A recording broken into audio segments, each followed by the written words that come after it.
యెహెజ్కేలు గ్రంథము 21వ అధ్యాయము 24 నుంచి 32 వరకు. దీనిలో ప్రధానంగా 2 భాగాలు ఉన్నాయి. మొదటిది 24 నుంచి 27 వరకు. ఇది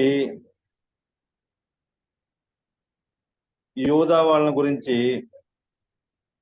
వారు తగ్గించబడ్డాన్ని గురించి రాయబడతా వచ్చింది.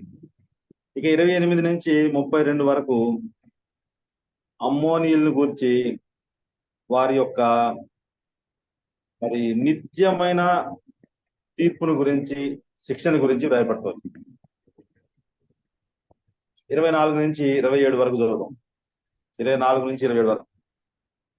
కాబట్టి ప్రభువైన యెహోవా ఇలాగు సెలవిస్తున్నాడు, మీ అతిక్రమములు బయలుపడుట వలన మీ సమస్త క్రియలలో నుండి మీ పాపములు అగుబడినట్లు మీ దోషము మీరు మనస్సుకు తెచ్చుకున్నందునను నేను మిమ్మల్ని జ్ఞాపకము చేసుకున్నందునను మీరు చెయ్యి చిక్కి ఉన్నారు.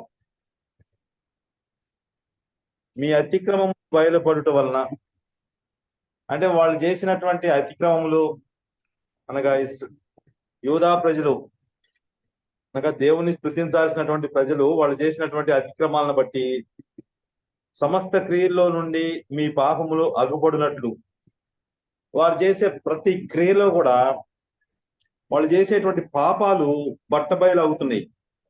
మీ దోషము మీరు మనస్సునకు తెచ్చుకొనినందునను, అంటే మనం ఇలా తప్పిపోయాం కదా, పాడైపోయాం కదా, చెడిపోయాం కదా అని మీరు మనసుకు తెచ్చుకున్నందున నేను మిమ్మల్ని జ్ఞాపకము చేసుకున్నందునను మీరు చెయ్యి చిక్కి ఉన్నారు. వీళ్ళు ఏమనుకున్నారు, ఇప్పుడు మనం నెబుకద్నెజర్ రాజు వస్తాడు, చెరలోకి తీసుకుపోతాడు మిమ్మల్ని అంటే వాళ్ళు నమ్మలా.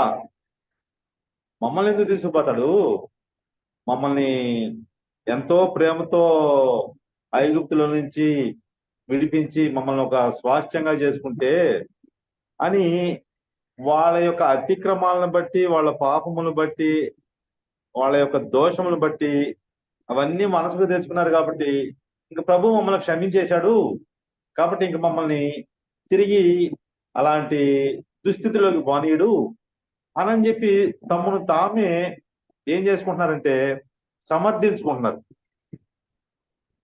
అట్లా జ్ఞాపకం చేసుకున్నందుకు మీరు చెయ్యి చిక్కి ఉన్నారు, మీరు నా చేతిలో చిక్కారు.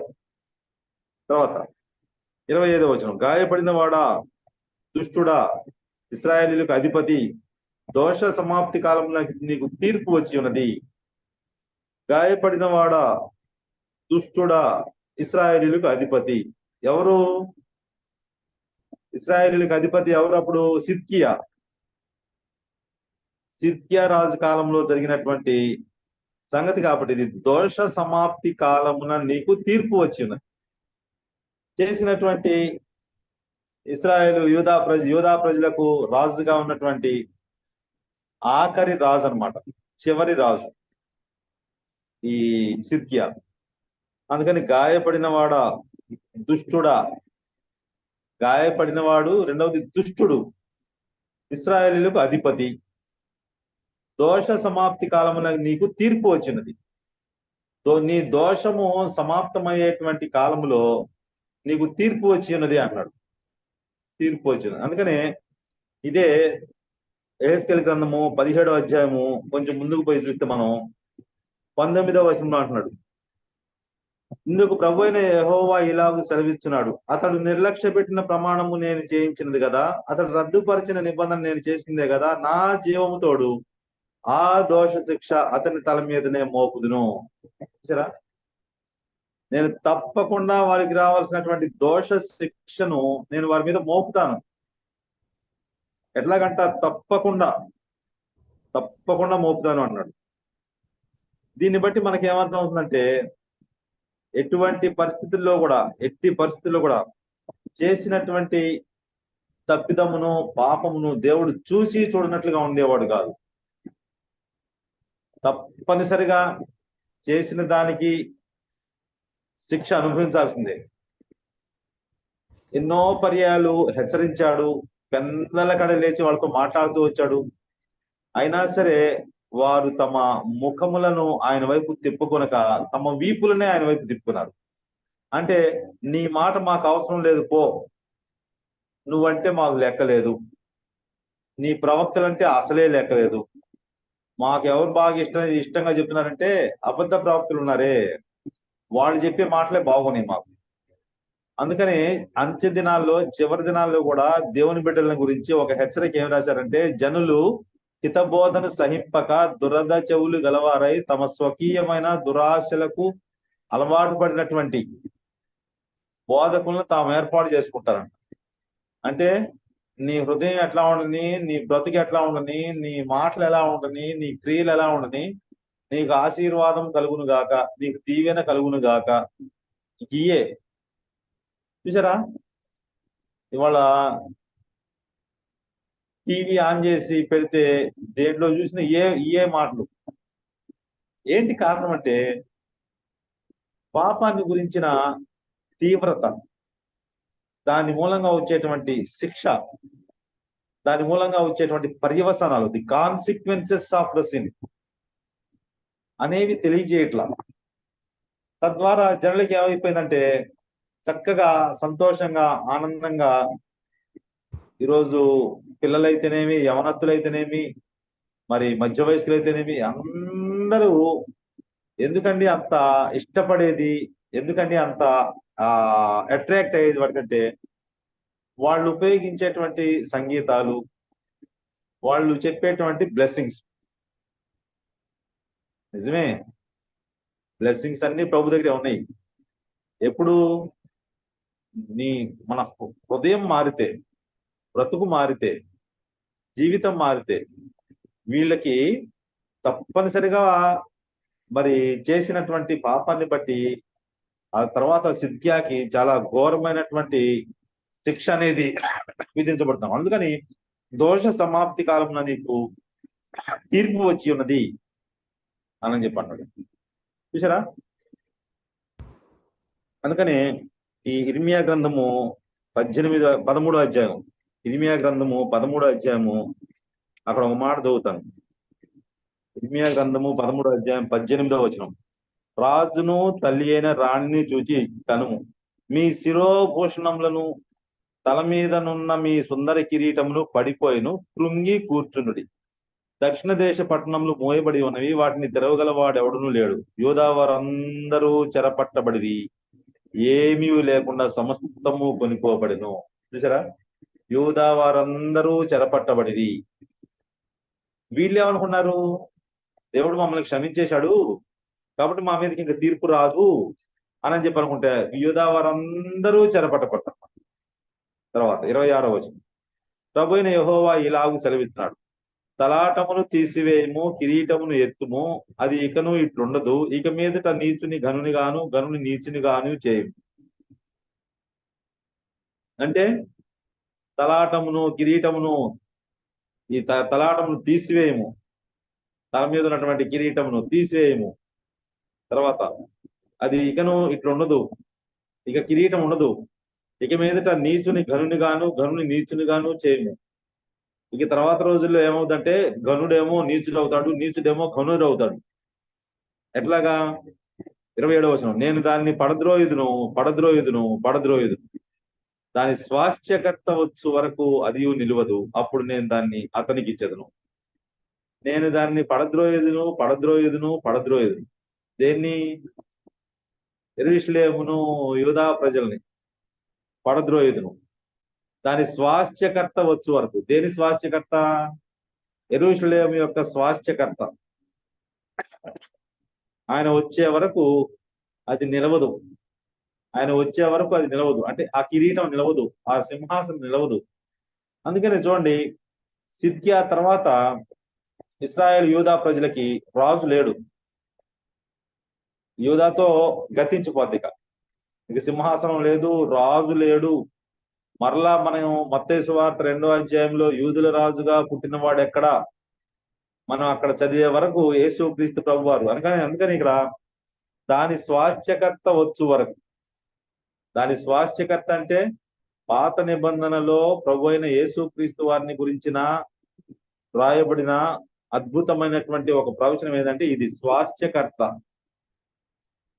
దాని స్వాస్థ్యకర్త వచ్చు వరకు అది నిలవదు. కాబట్టి యేసుక్రీస్తు ప్రభు మనం మీకా గ్రంథము 5వ అధ్యాయంలో అంతకు ముందు కూడా ఒకసారి చదివాం మనం. మీకా గ్రంథము 5వ అధ్యాయము 2వ వచనంలో, బెత్లెహేము ఎఫ్రాత, యోదావారి కుటుంబంలో నీవు స్వల్ప గ్రామమైనను నా కొరకు ఇశ్రాయేలీయులను ఏలబోవువాడు నీలో నుండి వచ్చును. పురాతన కాలం మొదలుకొని శాశ్వత కాలం వరకు ఆయన ప్రత్యక్షమగుచుండును. ఇశ్రాయేలీయులను ఏలబోవాడు. మరలా సిద్కియా తర్వాత దానికి స్వాస్థ్యకర్తగా, దాన్ని ఏలుబడి చేసేవాడుగా, దాన్ని ఏలేవాడుగా వచ్చేది ఎవరంటే ప్రభు అయిన యేసుక్రీస్తు వారు అని చెప్పి మనకి ఆది కాండంలో కూడా 49వ అధ్యాయంలో యాకోబు తన అవసాన కాలమందు, అంటే తన వృద్ధాప్యమందు, తన మంచం మీద పట్టుకొని, తలాప మీద పడుకొని తన ప్రాణము పెట్టబోయే ముందుగా ఈ 49వ అధ్యాయము ఒక్కొక్కరిని పిలిచి చెప్తున్నప్పుడు యోధాను గురించి చెప్పిన మాట చూడండి. 49:10, షిలోహు వచ్చు వరకు యూదా యొద్ద నుండి దండము తొలగదు, అతని కాళ్ల మధ్య నుండి రాజదండము తొలగదు, ప్రజలు అతనికి విధేయులై యుందురు.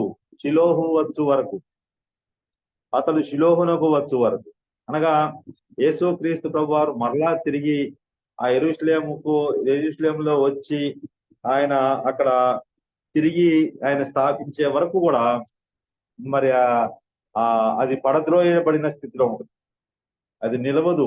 అప్పుడు నేను దానిని అతనికి ఇచ్చదు. దాని అంటే ఏది? యెరూషలేమును మరలా తిరిగి కేంద్రంగా చేసుకుంటాడు. ఇప్పుడు ప్రస్తుతం మరి యేసుక్రీస్తు ప్రభువారు ఎక్కడున్నారా అంటే పరలోకములో సింహాసనం మీద ఆసీనుడైనాడు. భూమి మీద ఆయన యొక్క రాజ్యము ఇంకా ఎస్టాబ్లిష్ చేయబడాల. అంటే ఆయన ఇంకా భూమి మీద సింహాసనం వేసుకొని ఇంకా కూర్చోాల. ఎప్పుడు వస్తుంది అది?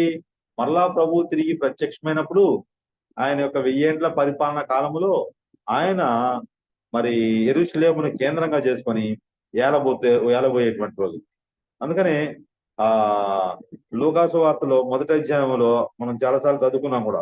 లూకాసు వార్త 1వ అధ్యాయం 32వ వచనంలో, ఆయన గొప్పవాడై సర్వోన్నతుని కుమారుడు అనబడును, ప్రభు అయిన దేవుడు ఆయన తండ్రి అయిన దావీదు సింహాసనమును ఆయనకిచ్చును. మరియకి గబ్రియేల్ దూత వచ్చి చెప్తున్నటువంటి ఈ యొక్క మాటల గురించి మనం చదువుతున్నాం. ఇక్కడ ఏమని చెప్తున్నాడు? దయాప్రాప్తురాలా, నీకు శుభము, ప్రభువు నీకు తోడై ఉన్నాడని చెప్పాను. ఆమె ఆ మాటకు బహుగా తొందరపడి ఈ శుభవచనం ఏమిటో అని ఆలోచించుకొని చూడగా దూత, మరియా భయపడకము, దేవుని వలన నీవు కృప పొందితివి, ఇదిగో నీవు గర్భము ధరించి కుమారుని కని ఆయనకు యేసు అని పేరు పెట్టదు. ఆయన గొప్పవాడై సర్వోన్నతుని కుమారుడు అనబడును, ప్రభు అయిన దేవుడు ఆయన తండ్రి అయిన దావీదు సింహాసనం ఆయనకి ఇచ్చును. అది నీ గర్భంలో కుమారుడు కలుపుపోతున్నాడు, ఆయనకి యేసు అని పేరు పెడతారు. ఆయన గొప్పవాడై సర్వోన్నతుని దేవుని కుమారుడు అనబడతాడు. ఆయన తండ్రి అయినటువంటి దావీదు సింహాసనమును, దావీదు రాజ్యమును మరలా తిరిగి ఏలబోయేటువంటి రాజు ఎవరయ్యా అంటే ప్రభు అయిన యేసుక్రీస్తు వారు అని చెప్పి ఇక్కడ మనం గమనిస్తా ఉన్నాం. మలాకీ గ్రంథము లాస్ట్ అధ్యాయం 3వ అధ్యాయము, మలాకీ గ్రంథము 3వ అధ్యాయము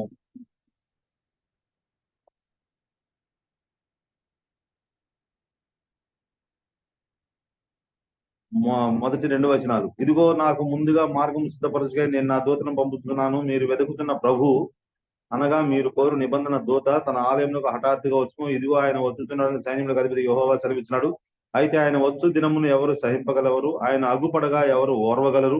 ఆయన కంసాలి అగ్ని వంటి వాడు, చాకల వారి సబ్బు వంటి వాడు, వెండిని శోధించి నిర్మలము చేయవాడైనట్లు కూర్చుండి ఉండును. కాబట్టి స్వాస్థ్యకర్త ప్రభు అయిన యేసుక్రీస్తు వారు మరలా తిరిగి వచ్చే వరకు ఇక ఈ యూదాలో రాజదండం అనేది ఉండదు, సింహాసనం అనేది ఉండదు, రాజు అనేవాడు కనపడ్డు. మరి హేరోదు రాజు ఉన్నాడు కదా అంటే ఆయన ఎదోమీయుడు, ఆయన యూదా జాతి సంబంధించిన వాడు కాదు, ఎదోమీయుడు ఆయన. కాబట్టి పిల్లరా, మనం ఇక్కడ చదివేటువంటి భాగంలో స్వాస్థ్యకర్త స్వాస్థ్యకర్త ఇది మాట మనం బాగా గుర్తుపెట్టు. తర్వాత 28 నుంచి, మరియు నరపుత్రుడా, నీవు ప్రవచించి ఇట్లనుము, అమ్మోనీయులను గురించి వారు చేయు నిందను గురించి ప్రభువైన యెహోవా సెలవిచ్చినది ఏమనగా, హతము చేయుటకు ఖడ్గమే దొయ్యబడి ఉంది. తలతలలాడుచు మెరుగుపెట్టిన ఖడ్గము వధ చేయుటకు దొయ్యబడి ఉంది. శకునుగాంటను నీ కొరకు మాయాదర్శనం చూచుండగును, వారు వ్యర్థమైన వాటిని మీకు చెప్పుచుండగును. దోష సమాప్తి కాలమున శిక్ష నుండి హతులైన దుర్మార్గుల మెడల ప్రక్కన అది నిన్ను పడవేయు. ఖడ్గమును వరలో వేయము, నీవు సృష్టింపబడిన స్థలములోనే, నీవు పుట్టిన దేశంలోనే నేను నీకు శిక్ష విధింతును. కాబట్టి అమ్మోనీయులను గురించిన ప్రవచనం ఏంటిది? అమ్మోనీయులను గురించిన ప్రవచనం ఎందుకు ఇది చెప్పాల్సి వచ్చింది? ఈ అమ్మోనీయులతో ఏం పని అసలు? వారు దేవుని ప్రజలు కాదు, దేవునికి శత్రువులు, అన్యజనులు. వీళ్ళు చేస్తున్న పని ఏంటంటే, యెరూషలేముకి యూదా ప్రజలకు దేవుడు విధించినటువంటి శిక్షను బట్టి, వారి మీద ఆయన చూపించిన కోపాగ్నిని బట్టి వీరు హృదయంలో సంతోషిస్తూ ఆనందిస్తూ ఉన్నారు. కొంతమందికి ఇలాంటి చెడ్డ బుద్ధి ఉంటది. ఎట్లా? ఎవరికైనా ఏదైనా బాగోలేనప్పుడు, ఎవరికైనా ఏదైనా నష్టం జరిగినప్పుడు వారు హృదయంలో లోపల, ఒకవేళ వాళ్ళంటే వీళ్ళకి పడకపోతే లోపల సంతోషిస్తూ ఉంటారు. అది పైశాచిక ఆనందం, అది మరి శాడిజం అంటారు ఒక రకంగా. చూసారా?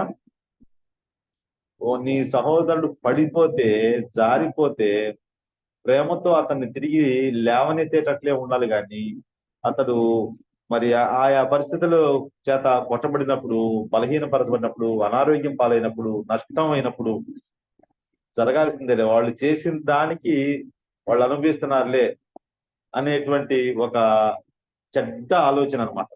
చూడారా, ఇక్కడ అమ్మోనీయులు చేసినటువంటి వాళ్ళని గురించి, వారు చేయు నిందను గూర్చి నిందంటే ఎస్, యెరూషలేం ఇక్కడ జరగాల్సిందే, యూదా ప్రజలకి ఇట్లా జరగాల్సిందే.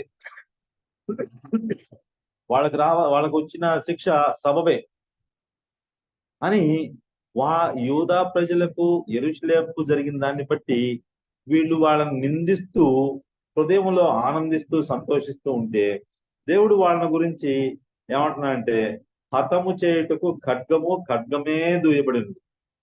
మీరు వాళ్ళని కాదు, ఇదిగో మీ సంగతి చూడండి. నేను మిమ్మల్ని గురించి చెప్తున్న మాట ఏంటంటే, ఖడ్గము దూయబడింది, తలతల చాడుచు మెరుగుపెట్టిన ఖడ్గము వధ చేయుటకు దూయబడింది. శకునుగాండ్రు నీ కొరకు మాయా దర్శనములు చూచుండగను. అది శకునుగాండ్రు మాయా దర్శనములు ఆ రోజుల్లో ఉంది, ఈ రోజుల్లో ఉంది. ఈ మాయా దర్శనం చూడటం, వారు వ్యర్థమైన వాటిని మీకు చెప్పుచుండగను. వాళ్ళు ఏం చెప్తారు? వాళ్ళు చెప్పేది వ్యర్థమైన మాటలు, అంటే పనికిమాలిన మాటలు అన్నమాట. దోష సమాప్తి కాలమున శిక్ష నుండి హతులైన దుర్మార్గుల మెడల ప్రక్కన అది నిన్ను పడవేయరు. చూసారా?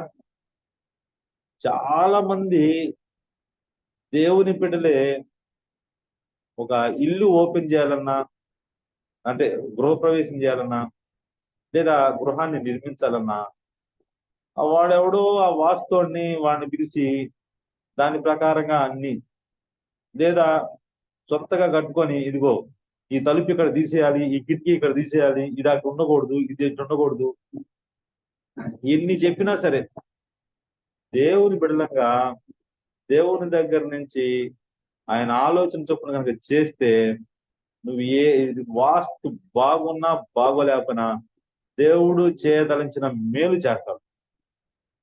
చాలా మంది ఇటు కిటికీ తీసి ఇటు పెట్టమన్నారండి, అటు బాత్రూమ్ ఉండకూడదంట, ఇటువైపు ఏం ఉండకూడదు, అవి ఉంటే నీకేమైంది, అవి ఉంటే అటు నష్టం అంట. చూసారా? ఇవన్నీ వీటికి ప్రిఫరెన్స్ ఇచ్చేవాడు ఉన్నారు. పెళ్లికి డేట్ పెట్టుకోవడానికి కూడా పాత రోజుల్లో ఏముండేది, దైవజనుల దగ్గరికి పోయి వాళ్ళ దగ్గర వాళ్ళకి ఏ రోజు కుదురుద్దో ఆ రోజు వాళ్ళు ప్రార్థన చేసి, ఫలానా రోజు అంటే ఇంకా ఆ రోజే ఇంకంతే. అది మంచి రోజా, చెడ్డ రోజా, ఆ రోజు పెట్టొచ్చా, పెట్టకూడదు, ఇవన్నీ ఉంటే కాదు. ఇవాళ అట్ట కాదు. గమనించండి, మీరు ఎప్పుడన్నా హిందువుల పెళ్లిల్లో చాలా పెళ్లిళ్ళు జరుగుతున్న రోజు మన పెళ్లిళ్ళు జరుగుతాం. ఇదేంద్రా వాళ్ళంటే ఏదో ముహూర్తాలు చూసుకొని పెట్టుకుంటారు అని చెప్పి చాలా సందర్భాల్లో నేను గమనించాను అనమాట. కాబట్టి పిల్లరా, వాళ్ళకు ఉన్నటువంటి లక్షణం ఏంటంటే మాయా దర్శనములు చూస్తుండగా వాళ్ళు ఏం చేస్తున్నారు, వ్యర్థమైన వాటిని చెప్తున్నారు. కాబట్టి దోష సమాప్తి కాలమున దోషము సమాప్తం చేసేటువంటి ఆ చివరి దినాలు, దీన్ని ఇవి చివరి రోజులు అన్నమాట. ఇలా జరుగుద్ది. తర్వాత 30 ఖడ్గమును వరలో వేయము, నీవు సృష్టింపబడిన స్థలంలోనే, నీవు పుట్టిన దేశంలోనే నేను నీకు శిక్ష విధించును. అచ్చటనే నా రౌద్రమును నీ మీద కుమ్మరించదును, నా ఉగ్రతాగ్ని నీ మీద రగులు పెట్టదును, నాశనం చేయుటందు నేర్పరులైన క్రూరులకు నిన్ను అప్పగించదును. చూసారా, ప్రభు చేస్తుంది ఇది. నేర్పరులైన క్రూరులకు నేను నిన్ను అప్పగిస్తాను. ఎంత కఠినమైన మాట ఇది. కాబట్టి వారు చేసినటువంటి ఆ యొక్క నిందను బట్టి, ఆ యొక్క అవమానాన్ని బట్టి, వారు చేసినటువంటి తేడాను బట్టి దేవుడు వారి మీదకి విధిస్తున్నటువంటి తీర్పు అనమాట, శిక్ష అనమాట. అందుకని కొంచెం ముందుకు వస్తే నహూము గ్రంథము అని ఉంటుంది. నహూము గ్రంథము 1వ అధ్యాయము 6వ వచనంలో, ఆయన ఉగ్రతను సహింపగలవాడెవడు, ఆయన కోపాగ్ని ఎదుట నిలవగలవాడెవడు, ఆయన కోపము అగ్నివలే పారును, ఆయన కొండలను కొట్టగా అవి బద్దలగును, ఆయన ఉగ్రతను సహింపగలవాడెవడు. దేవుని యొక్క తీర్పు రోజు, ఉగ్రత రోజు, దాన్ని సహింపగలిగిన వాడెవడు అని చెప్పంటున్నాడు. కాబట్టి దాన్ని సహించడం బోగా కష్టతరమైనటువంటి పని అన్నమాట. ఇదే మరి ఇంకొంచెం ముందుకు వస్తే 22వ అధ్యాయం, యెహెజ్కేలు గ్రంథము 22వ అధ్యాయం 20వ వచనం, నా కోపము చేతను రౌద్రము చేతను మిమ్మల్ని పోగు చేసి అక్కడ మిమ్మల్ని కరిగిద్దురు, మిమ్మల్ని పోగు చేసి నా కోపాగ్ని మీ మీద ఓదగా నిశ్చయంగా మీరు దానిలో కరిగిపోదురు, కొలిమిలో వెండి కరుగునట్లు మీరు దానిలో కరిగిపోదురు, అప్పుడు యెహోవానైన నేను నా క్రోధమును మీ మీద కుమ్మరించిదనని మీరు తెలుసుకొందురు. అయ్యో, దేవుడే ఈ పరిస్థితి తీసుకొచ్చాడు అని చెప్పి అప్పుడు మీరు తెలుసుకుంటారు అని వారిని గురించినటువంటి ప్రవచనము ఇక్కడ మనం చదువుతా ఉన్నాం. చూసారా. కాబట్టి పిల్లరా, దేవుడు శిక్ష విధించినప్పుడు ఆయన యొక్క ఉగ్రతను ఎవడు సహింపగలడు?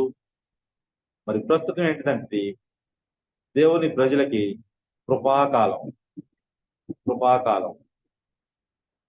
క్షమాపణా కాలం, ప్రభు దగ్గరికి చేర్చుకునే కాలం, ప్రభువా నన్ను క్షమించు అంటే స్వీకరించే కాలం, నా యుద్ధకు వచ్చువాన్ని నేను ఎంత మాత్రం త్రోసివేయను అనే కాలం, కృపకాలములో ప్రభు యేసుని అంగీకరించుమని పాటలు పాడతాం.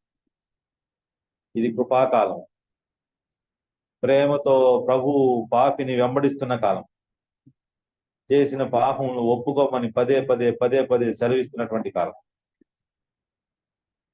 మన బలహీనతలు, మన అవిధేయతలు, మన బుద్ధిహీనతలు, మన పాపములను, మన దోషములను, మన అతిక్రమలను మనం ఒప్పుకుంటే ప్రేమ కలిగిన ప్రభు, కృప కలిగిన ప్రభు, జాలి కలిగిన ప్రభు మన పాపములన్నింటినీ క్షమించి సమస్త దుర్నీతి నుండి మనల్ని పవిత్రపరిచేటువంటి కాలం ఇది. ఆయన దగ్గర క్షమాపణ దొరికే కాలం ఇది. ప్రభు మీకు దొరుకు కాలమున మీరు ఆయనను వెదకుడి, ఆయన సమీపములుగా ఉండగా ఆయన్ని వేడుకొనుడి. చూసారా, ఇది కృపాకాలం. ఈ కృపాకాలం ముగించబోతుంది. ప్రభు మరలా తిరిగి మధ్యాకాశానికి రాబోతున్నాడు. ఆయన నమ్మి ఆయన ఎంత విశ్వాసం ఉంచి నమ్మకంగా ప్రభువుని వెంబడించే వారందరూ ఆయనతో పాటు కొనుక్కోబడతారు. ఆ తర్వాత ఇక్కడున్న దేవుణ్ణి ఎరగని లేదా ఎరగని ఆయన వెంబడించని ప్రజలకు భూమి మీద కఠినమైనటువంటి తీర్పులు కుమ్మరించబడతా ఉంటాయి.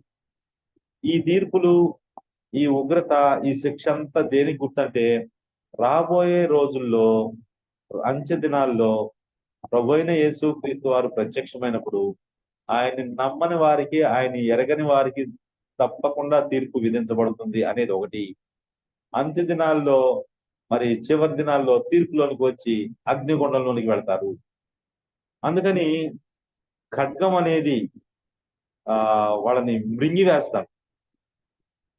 నా రౌద్రము నీ మీద కుమ్మరించేదను, నా ఉగ్రతాగ్ని నీ మీద రగులు పెట్టేదను, నాశనము చేయటం నేర్పరులైన క్రూరులకు నిన్ను అప్పగించదు. ఇది భౌతికంగా వాళ్ళకి జరుగుతుంది. అక్కడ క్రూరులైన వాళ్ళకి అప్పగిస్తారు, మిమ్మల్ని నాశనం చేస్తారు, వాళ్ళు మిమ్మల్ని తుడిచిపెడతారు భూమి మీద నుంచి. 32వ వచనం, అగ్ని నిన్ను మృంగును, నీ రక్తము దేశంలో కారును, నీవెన్నటికి నీ జ్ఞాపకం రాకముందు యెహోవానగు నేనే మాట ఇచ్చి ఉన్నాను. ఇక నువ్వెన్నటికీ జ్ఞాపకం రావు. అంటే ఇక నీ పేరు భూమి మీద నుంచి తుడిచేయబడుద్ది. అమ్మోనీయుల గురించినటువంటి ప్రవచన మాట. ఇక నీ పేరు భూమి మీద నుంచి తుడిచేయబడుద్ది, ఇక నీ పేరు జ్ఞాపకం రాదు. కానీ ఇశ్రాయేలు యూదా ప్రజలకి దేవుడు ఇచ్చినటువంటి ఒక గొప్ప శుభ నిరీక్షణ ఏంటంటే, వారు మరలా తిరిగి యెరూషలేముకు వస్తారు, తిరిగి దాన్ని స్వాధీనం చేసుకుంటారు, తిరిగి మరలా దానిలో నివాసం చేస్తారు. నేను కూడా మరలా తిరిగి వారి మధ్యలో ఉంటాను, నేను వారి దేవుడిగా ఉంటాను, వారు నాకు ప్రజలుగా ఉంటారు. చూసారా, there is a blessed hope. దేవుని ప్రజలకు ఉన్నటువంటి ఒక శుభప్రదమైన నిరీక్షణ ఇది.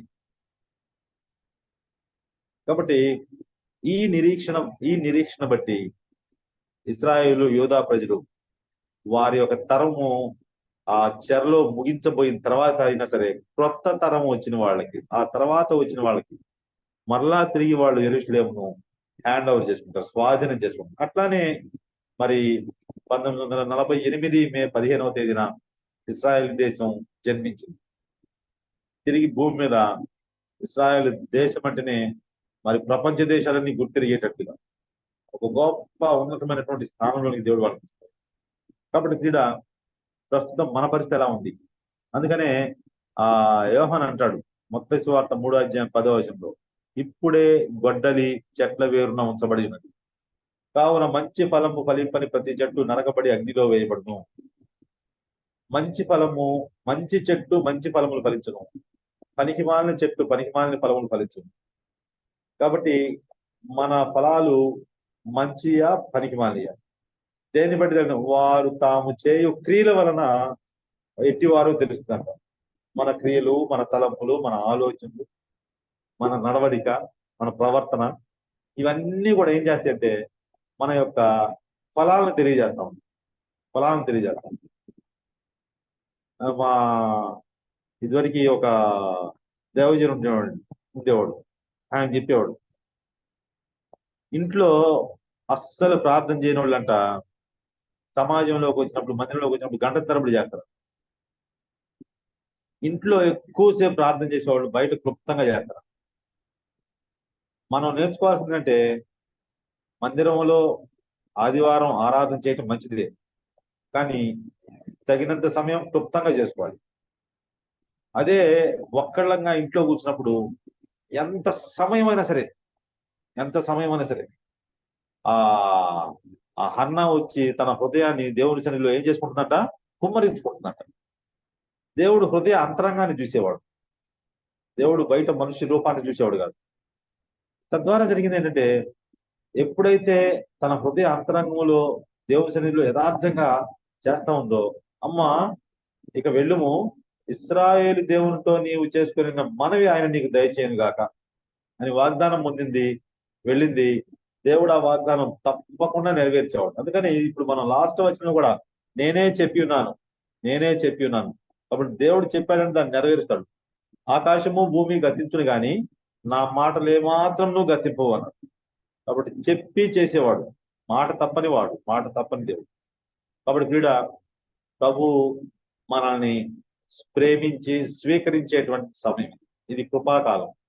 ఈ కృపాకాలం తీరిపోయినాక అందుకని అంటాడు, ఆ తర్వాత ఆశీర్వాదము పొందగోరి, మారు మనసు పొందగోరి ఎంతో బ్రతిమలాడినా సరే మారు మనసు పొంద అవకాశము దొరకక విసర్జించబడింది. ఆ కృపాకాలం అనేది, గ్రేస్ పీరియడ్ అనేది దాటిపోయినాక ఎంత మొరపెట్టినా, ఎంత చేసినా సరే ఇంకా అవకాశం దొరకదు.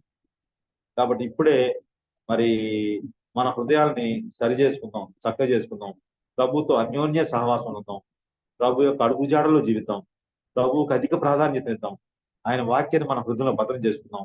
ఆయన పదే పదే మన నోట్లో నుంచి ఆయన మాటలు మన హృదయంలో నిండి ఉండేటట్లుగా. అందుకే అంటాడు, హృదయం నిండి ఉండి దాన్ని బట్టి నోరు మాట్లాడు. అలాగే మన హృదయాన్ని దేవుని వాక్యంతో నింపుకుందాం. అందుకని క్రీస్తు వాక్యము మీ హృదయంలో సమృద్ధిగా నివసింపనీయడు అంటాడు. నీ ఎదుట నేను పాపము చేయకుండానట్లు నా హృదయంలో నీ వాక్యం ఉంచుకున్నాను అంటాడు భక్తుడు. కాబట్టి మీరు గాని బోధించే నేను గాని మనం అందరం చేయాల్సిన ప్రాముఖ్యమైన విషయం ఏంటంటే వారు తమ మనస్సులో వారు తమ హృదయములో దేవుని వాక్యమునకు చోటీయ నొల్లకపోయిరి గనక చోటీయ నొల్లకపోయి. కాబట్టి నీవు నేను దేవుని వాక్యాన్ని స్థానం ఇద్దాం. అది ప్రథమ స్థానం మన జీవితంలో. ఎక్కువ అధిక భాగం దీనికంటే ఇంకెక్కువది ఏది లేదు. అది అందుకనే ఈ జీవవాక్యమును చేత పట్టుకుని లోకమందు ఎట్లా ఉండాలంటే మనం జ్యోతుల వలె ప్రకాశిస్తాం. ఎక్కడికి వెళ్ళినా సరే వీళ్ళు ప్రభువు పిల్లలు, వీళ్ళు ప్రభువు పిల్లలు, వీళ్ళు దేవుని బిడ్డలు. చూసారా, ఓ పోలీస్ డ్రెస్ చేసుకున్నాడు దొంగలతో కలిసి కూర్చొని ఉంటే వాడిని ఏమంటారు, ఈడేంద్రా పోలీసుడు కదా వాళ్ళలో దొంగల్లో చేరాడు ఏంటి అని అంటారు. క్రీస్తులోనికి బాప్తిస్మం పొందిన మీరందరూ ఆయనను ధరించుకొని ఉన్నారు అంటాడు. మెట్టుకు ప్రభు అయిన యేసు క్రీస్తును ధరించుకున్న వారై అంటాడు. కాబట్టి మనము ప్రభు అయిన యేసు క్రీస్తు చేత కొనబడిన వారు, విమోచించబడిన వారు. ఆయన మనల్ని పిలిచిన పిలుపునకు తగినట్టుగా భూమి మీద బ్రతుకు. ఎన్నడూ కూడా మన హృదయంలో కూడా ఇతరులకు నష్టం జరిగినప్పుడు, కీడు జరిగినప్పుడు మరి ఏనాడు సంతోషించకూడదు. అతనైతే బాధలో పంపుతున్నారు. వారి దుఃఖములు ఆదరించే మాట కావు, ధైర్యపరిచే మాట కావు, బలపరిచే మాట కావు, అలసిన వానికి ఊరడించే మాట కావాలి. చూసారా, ప్రభు బిడ్డలంగా మనం అలాంటి నేర్చుకోవాలి. ఎందుకు జరిగిందో, ఎట్లా జరిగిందో మరి ఇవన్నీ రీజన్స్ అవసరం లేదు. అది జరిగింది, గాయం చేయవాడు నేనే, దాన్ని మానుకోవాడు నేనే. ప్రభు బాగు చేసేవాడు, స్వస్థపరిచేవాడు, ఆరోగ్యం ఇచ్చేవాడు, క్షేమం ఇచ్చేవాడు. కాబట్టి అలాంటి ప్రేమ కలిగిన ప్రభు దగ్గర మన హృదయాన్ని, మన భవిష్యత్తుని, మన జీవితాన్ని, మన శరీరాన్ని ఆపాదమస్తకం ఆయన చేతుల్లో పెట్టి, ప్రభువా నీ చేతితో నన్ను పట్టుకో, నీ ఆత్మతో నన్ను నడిపించు, నీ ఆ మార్గంలో బ్రతికేటట్టుగా చెయ్యి. అందుకని నేను కాగా ఎవడైనా క్రీస్తునంతో నిలబడు నూతన సృష్టి, పాతవి గతిస్తా ఉండాలి. ఇంకా పాత బ్రతుకు, పాత అలవాట్లు, పాత మాటలు, ఇంకా పాత ఉంచుకోకూడదు. ఒక మెసేజ్ లో విన్నా నేను, పక్కన పాత దుర్వాసన కొట్టేటువంటి సాక్స్లు ఇంకా జోబులో పెట్టుకుని ఉన్నాడు. కొత్త ఇచ్చారంట అవి వేసుకోమని, అయినా సరే వాటి పాత వాసన బాగుంటుందంట. ఇంకా ఎక్కడ ఉన్నాయంటే జోబులోనే ఉన్నాయంట. చూసారా, కాబట్టి మనం పాత వాటిని విడిచిపెట్టి సంపూర్ణంగా ప్రభు యొక్క రూపాంతరతలో అందుకని ఆ రూపాంతరపు అనుభవంలోనికి మనం రావాలని ప్రతిరోజు దేవుడు తన వాక్యం ద్వారా, తన సేవకుల ద్వారా మనతో మాట్లాడుతూ ఉంది. అందుకే మనలో అసహ్యమైనవి, దేవునికి అయిష్టమైనవి, దేవుణ్ణి దుఃఖపరిచేవి, దేవుని గాయాలను లేపేవి ఏమేమన్నాయో వాటిని ప్రతిరోజు మనం విడిచిపెట్టుకుంటా ప్రభు దగ్గర క్షమాపణ కోరుకుంటా నూతనత్వంలోనికి, ప్రభు యొక్క ఆ యొక్క ఆత్మ సంబంధమైనటువంటి అనుభవంలోనికి మనం రావాలని. అందుకని అంటాడు అపోస్తలుడైన పౌలు గలతీ 4:19 క్రీస్తు స్వరూపం మీ యందు ఏర్పడవలనని నాకు మరలా ప్రసవ వేదన కలుగుతుంది అంటాడు. మనలో గుణగణాలు, పోలికలు, మాటలు అన్ని కూడా ఏమవ్వాలంటే పూర్తిగా మనలో ప్రభు యొక్క గుణ లక్షణాలు మనలో కావాలి. ఆ ప్రేమ, ఆ క్షమాపణ. చూసారా, తద్వారా ఏంటంటే లోకం మనల్ని గుర్తిస్తుంది, దేవుని ప్రజలు గుర్తిస్తారు. మనం నన్ను గురించి నేను గొప్పగా చెప్పుకోకూడదు, ఏం చెప్పడానికి వీల్లేదు. అసలు మనల్ని గురించి మనం చెప్పుకోవడానికి వీల్లేదు. మనల్ని గురించి ఇతరులు చెప్పాలి.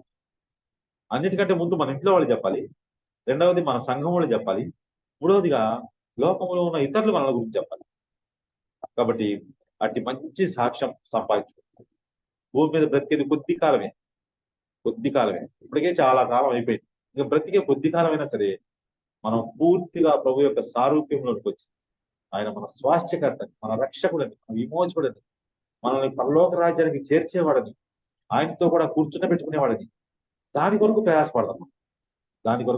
మన హృదయాన్ని, మన జీవితాన్ని ప్రభు చేతులు పెట్టి ఆయన యొక్క మార్గముల్లో, ఆయన అడుగుజాడల్లో, ఆయన చిత్తాన్ని నెరవేర్చేవారంగా, ఆయన ఇష్టాన్ని నెరవేర్చేవారంగా మనం ఉండేటట్లుగా పరిశుద్ధాత్మ దేవుడు నీకు నాకు మనందరికీ సహాయం చేయను గాక.